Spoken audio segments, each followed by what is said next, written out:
ಅಸಮಾಧಾನವೇ ಬಿಜೆಪಿಗೆ ಹೊಸ ಅಸ್ತ್ರ. ಭ್ರಷ್ಟಾಚಾರಕ್ಕಾಗಿ ಸಚಿವರಿಂದಲೇ ಕೌಂಟರ್ ರೂಪ. ಸಿದ್ದರಾಮಯ್ಯ ರಾಜೀನಾಮೆಗೆ ಕೇಸರಿ ಪಡೆ ಬಿಗಿಪಟ್ಟು.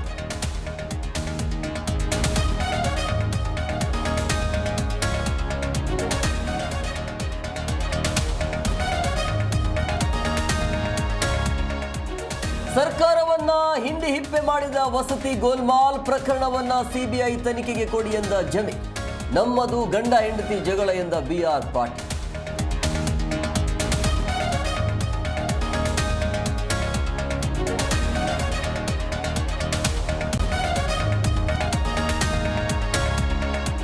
ರಾಷ್ಟ್ರಪತಿ ದ್ರೌಪದಿ ಮುರ್ಮು ಭೇಟಿಯಾದ ಸಿಎಂ 7 ಮಸೂದೆಗಳಿಗೆ ಅನುಮೋದನೆ ನೀಡುವಂತೆ ಮನವಿ. ವಿತ್ತ ಸಚಿವೆ ಭೇಟಿಯಾಗಿ ಹೆಚ್ಚಿನ ಅನುದಾನಕ್ಕೆ ಬೇಡಿಕೆ.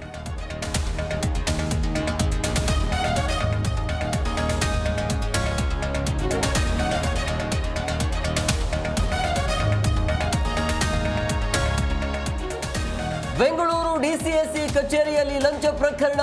ಜಿ ಕನ್ನಡ ನ್ಯೂಸ್ ವರದಿಗೆ ಎಚ್ಚೆತ್ತ ಅಧಿಕಾರಿಗಳು. ಲಂಚಕ್ಕೆ ಬೇಡಿಕೆ ಇಟ್ಟ ಅಧಿಕಾರಿಗಳ ಎತ್ತಂಗಡಿ.